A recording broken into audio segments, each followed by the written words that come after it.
রংপুরে নিহত কোটা আন্দোলনকারী শিক্ষার্থী আবু সাঈদের একটি ফেসবুক পোস্ট ভাইরাল হয়েছে। সোমবার সকালে তিনি ফেসবুকে ওই পোস্ট দিয়েছিলেন। এর একদিন পরই নিহত হন আবু সাঈদ। তিনি বেগম রোকেয়া বিশ্ববিদ্যালয়ের ইংরেজি বিভাগের 12তম ব্যাচের শিক্ষার্থী ছিলেন। ফেসবুক স্ট্যাটাসে আবু সাঈদ লেখেন, যদি আজ শহীদ হই তবে আমার নিথর দেহটা রাজপথে ফেলে রাখবেন। ছাত্র সমাজ যখন বিজয় মিছিল নিয়ে রুমে ফিরবে তখন আমাকেও বিজয়ী ঘোষণা করে দাফন করবেন। একজন পরাজিতের লাশ কখনো তার বাবা মা গ্রহণ করে না। ফেসবুকে আবেগঘন এমন স্ট্যাটাস দেওয়ার একদিন পরেই নিহত হয়েছেন আবু সাঈদ। আবু সাঈদের নিহত হওয়ার খবরটি নিশ্চিত করেছেন রংপুর মেট্রোপলিটন পুলিশ আরএমপির অতিরিক্ত কমিশনার উত্তম কুমার পাল। তিনি বলেন, উভয় পক্ষের সংঘর্ষে একজন নিহত হয়েছেন, তবে নিহত শিক্ষার্থী কোন পক্ষের ছিলেন তা নিশ্চিত করা যায়নি। স্যান্ডেলিনা সো, রূপচর্চায় আভিজাত্য।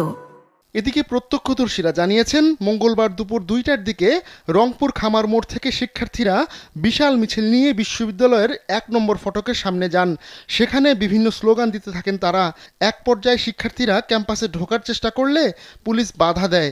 এতে এই দুই পক্ষের মধ্যে সংঘর্ষ বেঁধে যায়। পুলিশ এ সময় প্রায় 200 রাউন্ড রাবার বুলেট ও টিয়ার শেল ছোড়ে।